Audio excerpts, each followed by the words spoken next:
Hello everyone, welcome to another episode of the Daily Gwei Refuel, where we recap the latest news in the Ethereum ecosystem. I'm your host, Anthony Sassano, and it's the 28th of July, 2025. All right, everyone, let's get into it. So before we jump into the news from the last week, I think the last time I did a refuel was last Monday, I just want to shout out that the next refuel I'll do from here will be after Ethereum's 10th birthday. So Ethereum is turning 10 on the 30th of July. So by turning 10, we mean the Ethereum network. Its Genesis event was July 30th, 2015. And what a 10 years it has been. I'm going to be celebrating the event in Sydney. So there's a ETH Sydney event that's being hosted that I'm speaking at. I think I mentioned the other week to celebrate the 10th birthday, but there are events happening all over the world, and I'm sure it's all going to be over crypto Twitter on the day, so I don't think anyone's going to not know what's going on that day. It was funny, I was talking to some friends before, and I basically said, wouldn't it have been nice to have like a new ETH all-time high, by the 30th? Obviously, that's probably not going to happen. Like, ETH would have to go to basically 5K from here, which, it's not impossible, right? But it's also like very unlikely. But ETH going to 4K is not too unlikely. It's at 3,900 at time of recording right now. So yeah, we'll see ETH at 4K or above 4K then, and then all-time high from there. But I'm going to talk about the ETH price in a little bit and all the bullish things happening with ETH in a little bit, because I've got that kind of scheduled up here. And I'm also, at the end of the episode, going to be giving some reflections on the the drive-through that I did with David Hoffman last week. I think a lot of people got a lot of value out of it, which is really great. I had a lot of good feedback on that, but I did want to give a bit of my kind of digest after doing the podcast with him and kind of my thoughts on that. But that'll be at the end of today's episode. So kicking us off today, we had some very, very big news out of SharpLink. Now, I know that obviously SharpLink has been non-stop in the headlines over the last couple of months, especially because they've been buying a lot of ETH, and that's awesome. Like, I love that they're buying lots of ETH, and I love that they're staking it, and they're earning ETH rewards, and those rewards are getting restaked. It's just great, right? They're buying up all the ETH, basically. But this news is not about them buying ETH. This is about Joseph Chalom here joining SharpLink as co-CEO, which is a pretty big deal, and I'll explain why. Joseph is ex-BlackRock. He spent 20 years at BlackRock helping to lead its digital asset strategy. Now, obviously, over those 20 years, he wasn't leading the digital asset strategy for the entire time, given that crypto is not 20 years old. Bitcoins are not 20 years old yet. And obviously, institutions have only really gotten involved in crypto over the last kind of few years. But Joseph has been at the heart of that. And he's been doing that with a really great team at BlackRock, which remains there. He was, some people said he was the head of digital assets or digital asset strategy. He kind of was, but he had other people under him who were like kind of managers and working within that area on different teams. But Joseph had played a pretty big role in getting IBIT, which is BlackRock's Bitcoin ETF launched, ETH, which is their Ethereum ETF, and the Buildle tokenized fund here, which is built on Ethereum, launched as well. So he's been in the thick of it, in the meat of it, as the leader there. So him joining SharpLink is a huge deal. And you can see in his tweet here where he kind of tweeted out about joining SharpLink, he said that he believes that Ethereum is becoming the foundation for global finance. So that's why he's basically joining SharpLink. Stablecoins, tokenized assets, AI agents, and all are moving on chain, and it's all happening on Ethereum. This is just a massive vote of confidence for Ethereum, guys. Like, you have someone who's worked in the traditional finance, big kind of institutional world for a very long time now, has been fully kind of crypto pilled for a while, I would assume here, has worked directly with the digital assets generally and with crypto generally, and has now chosen to join SharpLink in order to, continue, like SharpLink's strategy of buying ETH and building things on top of Ethereum. Because I think people think that SharpLink is only going to be buying ETH.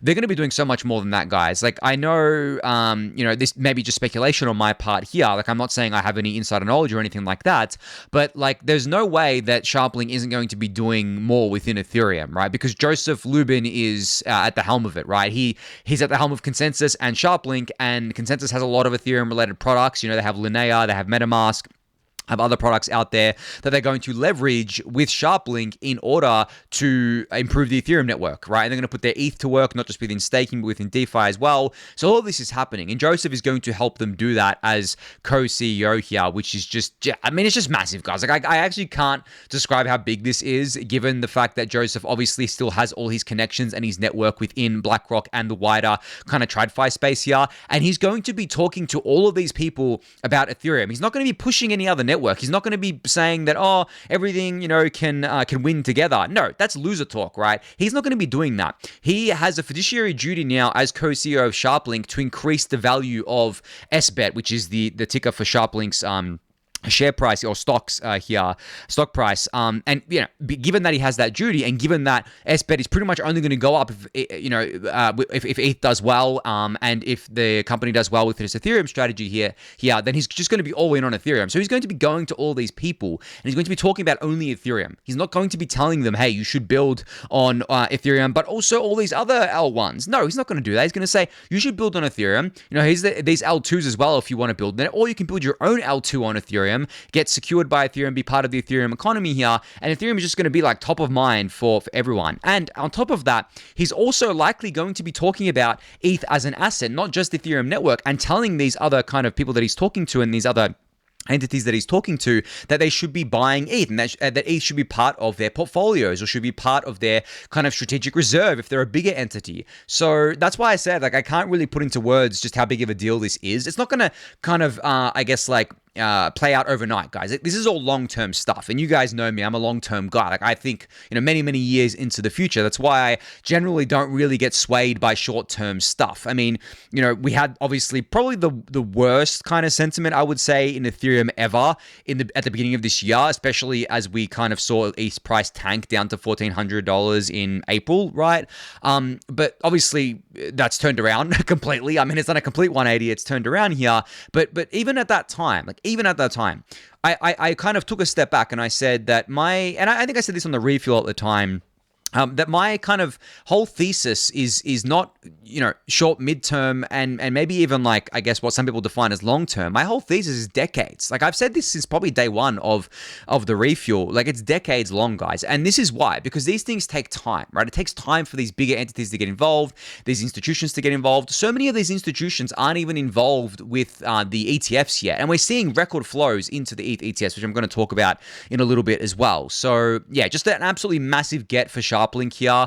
And I know from secondhand sources here have told me that at BlackRock, Joseph was one of the most well-respected leaders in the organization. Apparently, everyone loved him. He was a great leader. So the fact that he's now leading SharpLink as co-CEO is incredibly bullish for Ethereum, incredibly bullish for ETH, and I'm, happy to welcome him into the Ethereum family here. And what's even funnier is that he has a milady profile picture on Twitter. He has an NFT as his profile picture. This guy who worked at BlackRock, right, one of the most kind of corporate institutionalized finance entities here, joins Twitter, puts out this post, pumping Ethereum and ETH, and then also has a milady as his profile picture. And the milady's actually wearing a hat that says, that I believe says ETH, /SBET. So yeah, just great. Awesome. Love it. But yeah, moving on from that. That wasn't the only big piece of news over the last week, guys, with regards to kind of the institutional adoption of Ethereum. We also had the Ether machine launch. Now, I think this launched after I had recorded the last refuel, a few hours after, but this is old news now. It's about a week old news now, but still a very big deal. So for those of you who don't know what this is, the Ether machine is another kind of treasury company that has been spun up, and they have over $1.5 billion in committed capital. And they are not just going to be a passive holder of ETH, they're going to be doing a lot more with their ETH. They're going to be staking it, they're going to be using it within DeFi, they're going to be building different kind of things on top of Ethereum to basically increase the value of their ETH holdings, right? And increase the value of the Ethereum network.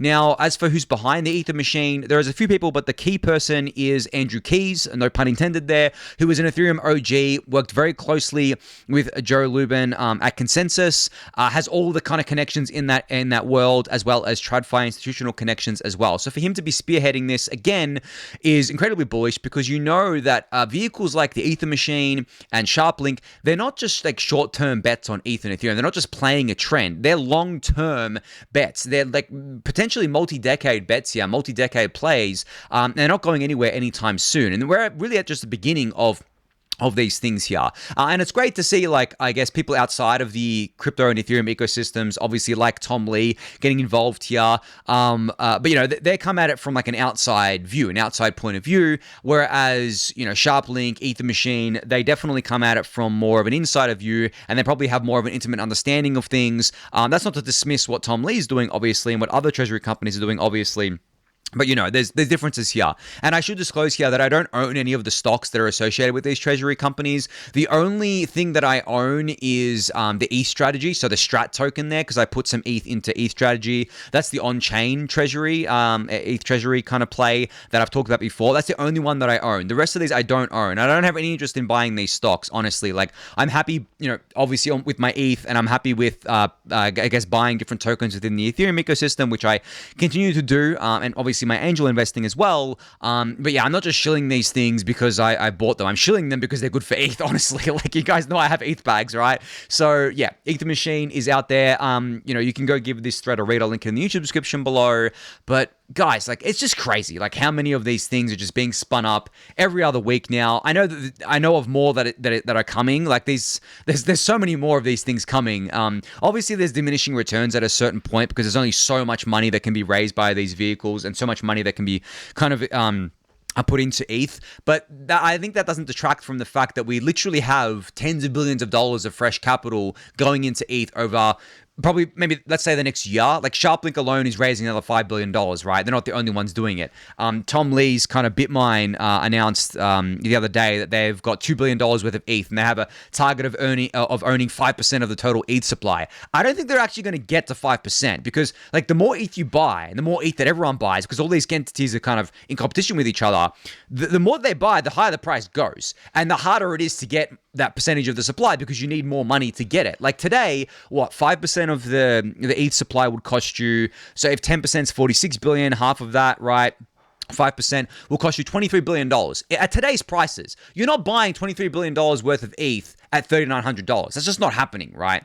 So if, all these companies keep buying it, the price is just going up. So then it becomes just harder and harder and more capital intensive to acquire that much of the supply, because people would kind of knock back on this and say, well, isn't that concerning that one entity is going to have 5% of the supply? It's like, yes, if that might be concerning for various different reasons, if it was actually going to be a reality. I just don't see how any entity can acquire 5% of the ETH supply while, buying it today because of the fact that it's a moving target. Like, imagine if ETH doubles from here. Now, all of a sudden, you need, $46 billion to buy that much ETH, right? And then what if it goes even higher than that? Like, if ETH goes beyond 10K, right, it goes to 12K, that's a tripling. You now need, $70-80 billion, right, to buy the equivalent there. And it keeps going and going and up. And that's just one company, right? There's SharpLink, Ether Machine, BitMine, the Bit Treasury, I think the one that was the Bitcoin miner converted over as well, or Bit Digital, I think it's called, ETH Strategy, as I mentioned before, all these other ones. Like, there's just so many of them, guys. And that's not including the ETH ETFs. I'm just including the treasury companies here. So the immense amount of buy pressure is just going to keep pushing the price up, obviously. Like, demand outstrips supply, which it is, and it has been for a couple of months now, and you've seen that play out in the price. It's just going to lead to an incredible kind of, I guess, like, repricing of ETH as an asset, which I've discussed before, and it's going to be an incredibly hard time for people like Tom Lee, Joe Lubin, and others to acquire, a percentage of the ETH supply. They may acquire, tens of billions of dollars of ETH, but it may not be the percent that they want it to be. So that's another bullish thing. They're all racing here. They're all, like, in competition with each other. It's stupid, guys. Like, I'm going off on tangents here because I get really excited when I talk about this stuff because it's just so bullish, and it's really bullish to see the thesis that I've had for so long now play out in real time. Like, I can't begin to describe how euphoric it makes me. And that's not a top signal because I've been going on about this for a very long time. We're not even, at all-time high yet, so it can't be a top signal. Please, let's not top at 4K again. We've touched 4K like, 4 times? And that's where we topped? Like, let's not do that again. Like, I don't want... you know what? Actually, selfishly, I wouldn't mind that again. I wouldn't mind going back into the even 2,000 so I can acquire more ETH. But I just don't think that's going to happen. Like, I just don't think it's going to happen. There's nowhere near enough people selling ETH compared to what the demand is for ETH to go down anytime soon. Like, I'm not going to say it's not going to go down. Like, obviously, if we pump to like 20K or something, like, that is an incredibly high market cap. And if we do that in a short period of time, I would obviously expect the price to come down from there. And then we'd have like the market finding the fair value again. But yeah, guys, at 3,900, like, it's just impossible to think that we're not going up from here. Like, anyway, enough on that one there. Moving on. So, as I was mentioning just before, these two treasury companies and all the other ones, they're not just buying ETH, right? They're staking it. They're putting it to work within DeFi. They're doing stuff on chain. I know one of the treasury companies, I can't remember which one this was, bought a CryptoPunk the other day. Bought an ape CryptoPunk, so one of the rarer ones, for a lot of money. It was multiple millions of dollars here. So they're not just buying like ETH. They're getting involved with Ethereum culture. They're buying the NFTs. They're also probably going to buy tokens eventually, maybe the blue chip tokens that actually are worth something. Like, for example, Aave. I don't own the Aave tokens. I'm just mentioning Aave because it's an obvious example here. And there's a few others out there. One that I do own is Athena, which I think is another one they're probably going to look at. Actually has a treasury company for it too, which is funny there. Maybe Sky from the MakerDAO ecosystem. Like, I'm just rattling off names that come into my head, but there are, a fair few, actually, I would say, tokens out there that are actually worth owning, like, because they give you, revenue shares. They're actually part of protocols that have been around for a long time that are long-term sustainable. They're not just like meme coins, for example. And then you have NFTs on the other side of things, which are obviously cultural assets, but also there are NFTs like CryptoPunks that have been around for a while and have held their value relatively well. I mean, in ETH, the CryptoPunk floor is 50 ETH? I think it went up to 120 ETH at its peak. So obviously not at all-time high, but it's held its value relatively well against ETH, right? And then if you go against US dollars, it's has a different story there as well. But I think we're going to see more of these treasury companies doing this. And that brings me to my, tweet here that I put out, which was, I call this like the Ethereum liquidity flywheel. So essentially what happens and what is happening is that treasury companies buy ETH, right? Then they deploy that ETH on-chain. And first, they're going to stake that ETH because, obviously staking it gives them the yield. So they stake that ETH, but they're doing it like via LSTs. And then with those LSTs, they can deploy that on chain. So they're still deploying ETH on chain. They're just doing it through the LST vehicle. And then the Ethereum ecosystem, by them doing this, the Ethereum ecosystem gets more TVL and becomes more liquid. And as we all know, liquidity begets liquidity, TVL begets TVL, keeps going up, and it's good for the ETH ecosystem, it's good for the Ethereum ecosystem for there to be more money in the system, which leads to more on-chain activity because now there's more money in the system. There's more stuff to do. There's more kind of stuff happening. There's more people kind of making money, so they're more inclined to do more stuff with it. It's like a wealth effect that we've seen plenty of times before. And then ultimately, this will lead to the ETH price going up. And then you repeat. And then I said here, you repeat until Ethereum is the backbone of the global financial system. And I mean, I truly believe, guys, this is the path there. This is the path. This is what we've dreamed of for so long now. And it's not just going to be the treasury companies. I only use the treasury companies here because they're an obvious kind of big money example. But eventually the ETFs are going to do this because they're going to be staked ETFs, right? They're going to add more. I don't know how they're going to stake their ETH. They're going to do it through LSTs. Are they going to do it through staking on their own? Who knows at this point? But it's still going to be net beneficial to this liquidity flywheel. There's going to be other things that aren't treasury companies, like private companies or private funds and private kind of hedge funds and even VCs that have ETH and put that ETH to work, which grows the economy, grows the Ethereum economy, grows the on-chain economy here, makes people more money, leads to the wealth effect, makes ETH go up more, right? And you know what? Historically, an ETH bull market, like ETH holders getting rich and using that ETH and spending that ETH on things within the Ethereum ecosystem has been a lot better than other bull markets. I know that may be biased in me saying that, but it's a lot better. It's a lot more fun. It's not just like pure nihilistic stuff like meme coins. I've been a big critic of meme coins for a while, guys. Like I felt like it was just pure, nihilistic kind of money extraction, speculation for the sake of speculation. Whereas DeFi Summer was, obviously there was a lot of that stuff in that, but from there we got all the DeFi protocols. We put DeFi on the map. Same with NFTs, NFT Summer, if you want to call it that, right? It's the same thing here. So yeah, from my perspective, whenever there's like an ETH kind of wealth effect here, it's much healthier for the ecosystem. So I'm looking forward to seeing, more of that play out as part of this liquidity flywheel there. All right, so onto the ETH ETFs. So the ETH ETFs had an absolutely massive week last week, guys, and it was the biggest week. Like, let's just put it that way. It was the biggest week in ETF history, ETH ETF history, I should say, not ETF history. So the ETH ETFs had more inflows, and this isn't just last week. This is for the month of July, but I figured this was a kind of related tweet here. The ETH ETFs have had more inflows in July of 2025 than the entirety of the last 12 months combined, right? Those previous 12 months combined. So basically, from when the ETH ETFs launched in July of 2024 to June of 2025, there was $4.2 billion of inflows. As of, I think, like after this tweet, as of Friday, the ETH ETFs in July alone had, I think, over $5 billion worth of inflows in just July, which is crazy when you think about it. The fact that like we didn't have more than that over the past, previous 12 months. Now we're having that in a single month. As for last week alone, we had $1.85 billion worth of net inflows. BTC only had $71 million worth of net inflows, guys. So do you see where this is going? Do you? I mean, I see where this is going, right?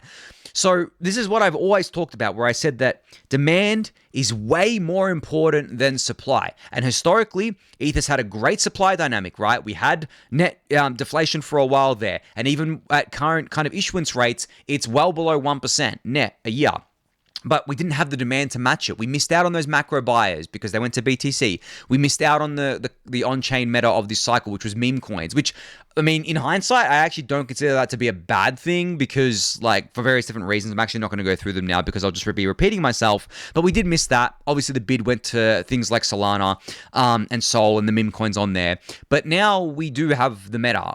We have the L2 companies creating their own L2s. We have the stablecoin meta. We have the institutional meta, and then we also have the macro buyers, right? Which is very clearly evidenced by the ETH ETFs, but also by the treasury companies, which are doing very well right now as well there. So all of that is culminating in an incredible amount of inflows for the ETH ETFs. We'll see how it goes this week. I feel like we're going to see another record week this week, but it doesn't seem like it's slowing down because now, as I mentioned, guys, like the ETH ETF prices launched, the ETH ETFs launched when the ETH price was around $3,500. And the highest ETH has gotten to during the period of time that the ETH ETFs have been live is around $4,100. We're at $3,900 today. We are basically a sneeze away from ETH being above those prices. So once ETH goes above $4,100, it means that every single ETH ETF buyer is in profit. And it also means that the charts of these ETH ETFs, because they have different tickers, now don't look like crap because they did look like crap, right? It looked like a down-only chart. Now looks like it's going into price discovery, which it most likely is because ETH is more than likely going to all-time high very soon. So what do you think happens with the inflows there? I can tell you what happens. Just go look at the BTC inflows. Like, that's all you need to do. Just need to look at the BTC ETF inflows to see what's going to happen to the ETH ETF. Spoiler alert, it's tens of billions of dollars worth of new money buying ETH. And that's all I'm going to say on that one. You can figure out where we go to from there. Now, I did mention that Tom Lee's company owns $2 billion worth of ETH, which is 560,000 ETH here, and I had a tweet here just kind of talking about that there. It's crazy how much ETH he's been able to acquire in such a short period of time. People are wondering, how he was able to acquire so much ETH if the price isn't moving, which is funny because people were saying the same thing when ETH was like $2,600 and SharpLink announced itself. I'm going to say this again. I've said this so many times in the past, guys, but I'm going to say it again. You're not going to see the immediate impact of buys like this because of the fact that almost all these buys go through OTC desks. Now, OTC desks, as I explained last time, will have a stock of ETH. They'll have some amount of ETH. Maybe they have millions of ETH, right? They're not going to go and acquire more ETH from the market unless they need to. So as those reserves deplete, they think that these OTC desks kind of say, well, okay, we need to more ETH. We're having all these buys come in. If this trend continues, we're going to run out of ETH. Then we won't be able to make our fees. We need to get more ETH. So they may go to other OTC desks to get this ETH. They may contact whales who maybe want to sell their ETH, and eventually they do go to the open market to buy the ETH. But that's why it takes time. It's not just going to happen overnight. It's not going to happen immediately. It does take time. And the amount of time it takes is random. Like, no one can really tell you how much time it's going to take here because we don't know. These things are opaque. We don't actually know how much ETH these OTC desks have, what strategies they're employing, how they're hedging, so on and so forth, right? So if we look at it from that perspective, the thing is that there may be a week or two where price just sits flat. All these buyers are coming in. Everyone's wondering, why isn't price moving? And then price moves. We saw this play out with BTC. When Saylor was buying all that BTC, everyone was like, how is price not moving? It's like, well, guys, I mean, either he's buying OTC, which he is, and that's taking time to play out in the market, or maybe there's just a lot of people selling. I would actually, I wouldn't put it past a lot of ETH holders, to be selling at this price right now, to be selling around the 3,600, 3,700 mark.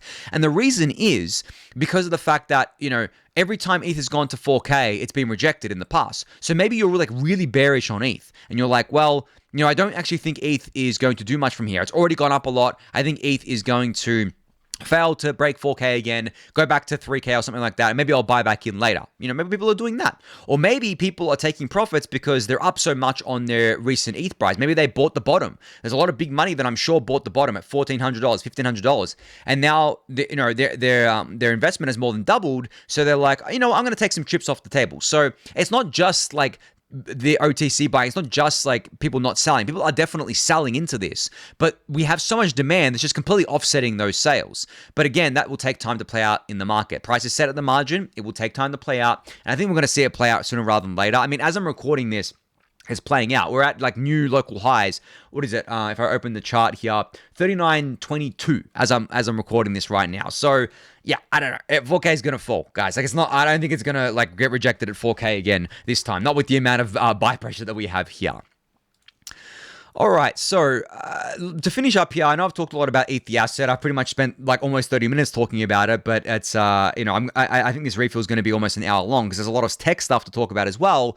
I put out this tweet just before, and I really wanted to talk about this because it's kind of goes to what I was saying before about having like more of a long-term mindset here on ETH, and I'll read out the tweet and then you'll kind of get what I mean here. So I said here, most people still don't understand the paradigm shift that is happening with ETH right now. Many of us Ethereans have believed that ETH is a store of value for many years now, but the rest of the world is only just now waking up to this and embracing it. And by many years, I mean, go back to 2018, I think is when the ETH as a store of value narrative really started taking shape. And then I continued in the tweet and I said, the stars could not have aligned better for ETH over the last few months, as everything that has happened, such as treasury companies, spinning up especially, has put ETH on the path to becoming a serious institutional grade store of value asset with yield. The best part is that we are at the very beginning of the outside world accepting ETH as a store of value and more broadly, learning about the immense value of Ethereum and how it will reshape global finance. And then I ended with my usual saying of ETH is a $100 trillion asset trading at $470 billion. I want to highlight this kind of part of the tweet that I said that the stars are aligning, right? Could not have aligned better here. So if we actually look at it from like a price perspective, like there's not many kind of assets that kind of come back from what ETH has come back from multiple times. And if we take like recent history, ETH was absolutely murdered this year. It went from 4,000, I think in January, $4,100, $4,000. It's like $1,400 in April, right? Like it got absolutely trashed. Like everyone was calling ETH dead. Everyone was calling Ethereum dead. Everything was dead, right? And we all knew this was bullshit, but like that was the sentiment. And then since then, you've seen all of the stuff that you've seen over the, since April play out. Like, and I don't have to go through it all because you guys know. But you've also seen the ETH price go from $1,400 to almost 4K, in 3 months or whatever it is, 3-4 months, whatever it is, right? So a lot of people look at this, especially like a lot of investors look at this, and they look at the market cap of ETH and they think, ETH is worth almost $500 billion. Ethereum is not generating like nearly enough fees to justify that valuation. So why did ETH bounce from $1,400 to almost 4K? Why did ETH not just keep bleeding out? Because even at $1,400, ETH was worth a lot. It was worth $200 billion, right? And I think a lot of the people looking at this will come to the conclusion that the reason why ETH is worth $500 billion today is because it's being valued as a store of value. It is not being valued based on fee revenue, which again is the thing that I have talked about for a very long time, and I've beaten this horse to death and then some, right? But if you look at it from that perspective, the price being as kind of like as what it is, that has just added so much more fuel to these narratives, because not only do you now have all these treasury companies, the ETF flows, all of this talk about ETH as a store of value, so on and so forth, kind of, permeating into the wider world, but you also have the fact that ETH came back from, I mean, a lot of people considered it to be death, even though it wasn't, but a lot of people considered ETH to be dead. A lot of people capitulated on ETH. Even some of the most kind of like historically bullish people on ETH capitulated. So ETH has come back from that. Not just against US dollars, but it has also gone up against BTC. Solana's gone down against ETH as well, right? So like ETH dominance just generally has gone up. So when you look at it from that perspective, and you look at the fact that fee revenue hasn't gone up either, like in that time, fee revenue has pretty much remained flat. The only logical conclusion that you can come to is the fact that people are buying and valuing ETH based on it being a store of value. They're not buying it to get exposure to fee revenue. They're not buying it because they're valuing it on fear of you. They're buying it because they're valuing it as a store of value, as a asset that is going to be critically important in the future. It's already critically important in my eyes, but it's going to be even more important in the future. And they're trying to stack as much of it as they can at these prices because they have a belief that ETH is going to go much higher than what it is today, and they know that they're running out of time to buy because I think they fully understand that once ETH breaks above 4K, that's where things really get going. And then all-time high is just like a nice cherry on top there. So that I think, objectively proves that ETH is a store of value and objectively proves to the wider ecosystem that it is, and works to act as fuel for the wider kind of, outside of crypto ecosystems to keep buying ETH, because now ETH is valued like they're valuing BTC. Now ETH is a store of value. And I am confident in saying that ETH, on that barbell that I've talked about before, the tech evolving store of value barbell, I'm very confident in saying that ETH is in the store of value section now, just kind of permanently. I don't think we're going back. I don't think we're going back to evolving, and I don't think we're ever going back to just being valued as a tech kind of DCF revenue generating platform. I think ETH is a store of value. I think it's going to stay there, and I think it's just going to get stronger over time. And I do still believe in the flippening, guys. I do still believe that ETH is going to be worth more than BTC one day. And I don't know when that day is going to come. It's always been a long-term thesis, but I do believe that to be the case. And we'll see. I'd never given up hope on the flippening. It's just, obviously, it's less popular to say this when, like in April than it is today, but I've always believed in it. But it's a long-term thing. So saying it on crypto Twitter, people come at me and being like, oh, that's never going to happen. It's like, guys, I'm looking 10 years out. Like, I'm not looking tomorrow or next month or even next year. I'm looking 10 years out here.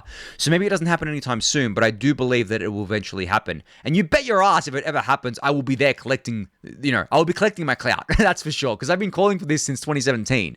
But anyway, enough on that. Let's move on to the network part of things. So, as you guys know, I think I've got a tweet here. The Ethereum gas limit is now at 45 million. So we increased the gas limit again. Great. Awesome. Love to see it. But that's not the end of where we're going. 45 million is only one step on the journey. So Storm here from Paradigm kind of tweeted out an ETH gas limit roadmap of how he sees things playing. So from 2021 to Q3 of, I believe, in Q3 of 2021, the gas limit was 30 million. In Q1 of this year, it was 36 million. In Q3 of now, it's 45 million. And then he expects us to get to 100 million in Q1 of next year. And then by Q2 next year, get to 300 million. So you can see like how we're stepping things up here. If we get to 300 million by Q2 of next year, which admittedly is pretty aggressive, but we'll see if we can get there. That's a 10x increase of where we were at the start of this year. So that's a 10x increase in 18 months. That is an order of magnitude increase in 18 months. So we're aiming for the skies here, guys. And obviously we're aiming to get to gigagas, but I don't know if that's going to happen in 2026. I would wager it's not going to happen until 2027, probably at the earliest. Because as Tomas mentions here, he even feels that 300 million can only come with a ZK VM. But, maybe we were able to push to that. But even if we only get to 100 million, that's still a pretty big increase. It's over a 3x increase from where we were at the start of the year. So, we'll see kind of what happens there. But figure that was worth kind of highlighting where we're at with the gas limit today.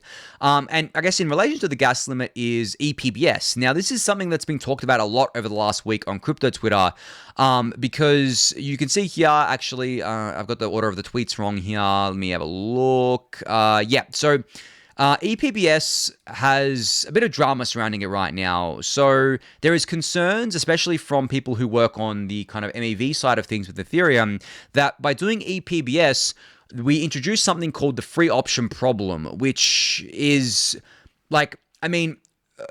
in terms of understanding what the free option problem is, you probably need to read the post that was put out by the Flashbots crew, which I'll link in the YouTube description below. But Mike Noida here has a really great tweet thread on this as well, and why he considers that the free option problem to be a pretty severe issue with ePBS. But then Potas, who's been a champion of ePBS, has basically put out a counter tweet thread to this, saying that we shouldn't let the free option problem, stop ePBS from going forward, which you should read as well. I'll link that in the YouTube description below. But from my understanding, essentially what the free option problem is because ePBS extends out the time that block builders have to searchers have to construct a block, it means that they are incentivized in some cases to actually delay a block, so not publish a block, because it's more profitable for them to withhold that in order to get a more profitable block after. So that's my understanding of it. I'm probably butchering the explanation because this gets quite technical here, but the main concern is, from like a high level, is that ePBS could lead to more missed slots on the network, which would lead to network degradation, because in the worst case, it could lead to tens of percent of missed slots and across the network, because of the fact that it's more profitable to do this kind of, I guess, a free option, they call it here, which means that network, I guess, like stability goes down, network user experience goes down, and it kind of counteracts the ePBS UX improvements. But Potas here, well as some others, argue that the free option problem, while it exists and while it is potentially hard to solve for, it's something that maybe only exists in the worst case scenarios. And at the same time, it also requires these builders to be kind of malicious. And if they're being malicious, then there's also the option of, I guess, like searches and, going to other builders, or people publicly shaming or socially shaming these kind of entities, or these entities not just getting order flow anymore because they're just harming the network. And I guess, like, in the longer run, it actually becomes less profitable for them to do this, because by hurting the network, they're hurting the adoption of the network, and they're hurting the potential profit opportunities they get later on. So there's a lot that goes into this. And I don't know if it's going to be a showstopper for ePBS. There's a lot of discussions around other things right now outside of that, because there are discussions around like what we actually want to go into Glamsterdam, and nothing has been slated for inclusion yet, or there's lots of things being considered for inclusion, but nothing has been slated for inclusion yet. So I suggest you read these threads, because they'll give you a good highlight of what's going on there. But on that topic of Glamsterdam kind of EIPs here, there's also another EIP called 7928, which is the block level access list EIP, or BALs. Now, this is one that a lot of people are in favor of. This is done on the execution layer side of things, so it doesn't actually conflict with ePBS or Fossil, which is on the consensus layer side, or shortening the slot times, which is also on the consensus layer side. But Tony was recently DMing me and kind of pilled me on BALs here, and basically said that, BALs are awesome for various different reasons. And he actually put out a tweet basically breaking this down. So essentially, what BALs do is they unlock reliable parallelism on Ethereum. So he tweeted out saying, BALs are enforced block-wide access list recordings, recording every account touched and state differentials, storage keys, balances, nonces, and code during execution. So no more guesswork. Clients know upfront what to load and how best to parallelize these kind of transactions here. So the primary benefit is that we get that perfect parallelism. With explicit mappings, disk IO and EVM execution plus state root calculations become fully parallelizable. This cuts worst case block validation latency. Faster block validation equals higher throughput for all Ethereum users. Secondary wins is that we get execution-less state transition updates, such as ZK clients, pre-execution analysis with inclusion lists and warm-ups, and sync optimizations and improvements for partial stateless nodes. So there seems to be a lot of positives here and no negatives. I don't know if there's any kind of negatives besides potentially increasing the bandwidth requirements for nodes if this is introduced. But generally, we already know that bandwidth requirements are going to go up across the network for various different reasons anyway. And I don't think that should be a blocker for this being included. So if I was to redo my tier list kind of ranking again, I would put BALs up at probably S tier at this point. And in my ideal Glamsterdam, I would love to see ePBS, Fossil, shortened slot times, and BALs. We're not going to get all of that in Glamsterdam. That's like my S tier kind of list there, but we're not getting that in Glamsterdam, all of them. So if I had to choose, if I really had to choose, I would say BALs and ePBS or shorter slot times.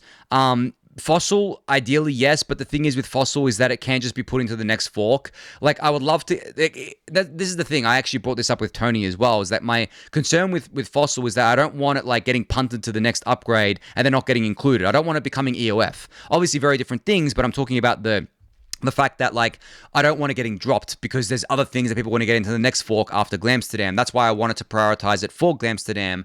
But if we can get BALs and ePBS and potentially shorter slot times, I don't know if they were both going to happen at the same time. But if we can get those, that'd be huge. That'd be definitely very, very huge. Fossil can come later. But I would like to see it in the network, obviously, there. But you can go give Tony's tweet a read for yourself. He also links to an Ethereum Magician's post, which talks about this more. I'll link it in the YouTube description below for you to do so. All right, so speaking of kind of what's been happening in the core dev world recently, so Poto's put out a bull post about Ethereum, which I found to be kind of I guess like hitting different, because core devs don't really bull post that often. They tend to post things that are technically correct and technically accurate, but they don't really like bull post like, I guess, you know, I do, for example, right? It's more like in the weeds, talking about things that excites them, but doesn't really excite the average person because they don't understand it. But like Poto's put a tweet out here where he said, 2 forks ago, we didn't have cheap L2 transactions, but 2 forks from now, we will have perfect parallelization of execution, orders of magnitude more gas limit, orders of magnitude more blobs, and better censorship resistance. It's a no-brainer that TradFi is trying to tap into Ethereum.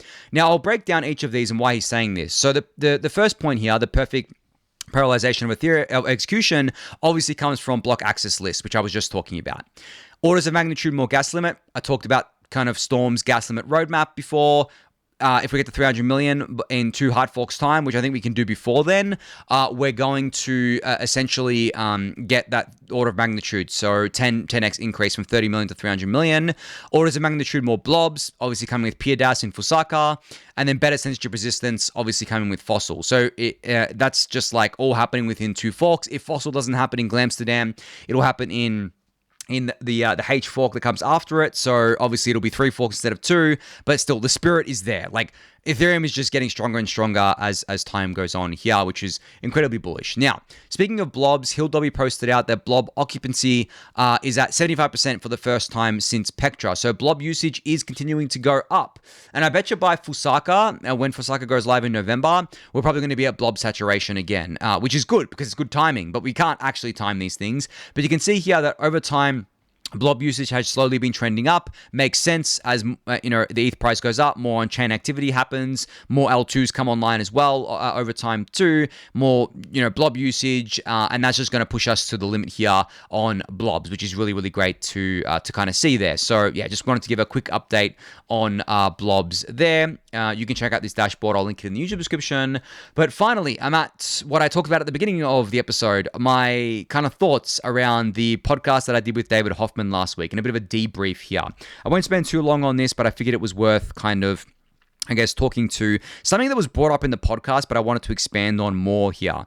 So when it comes to myself and David and who we are as people, I think we are fundamentally different and have fundamentally different worldviews. And that's where a lot of the, I guess, disagreements that we have stem from. It's got nothing to do with like Ethereum specifically or crypto specifically. It's more to do with our broad worldviews. And if I had to summarize our worldviews, I would say that David is a glass half full kind of guy, and I'm a glass half empty kind of guy.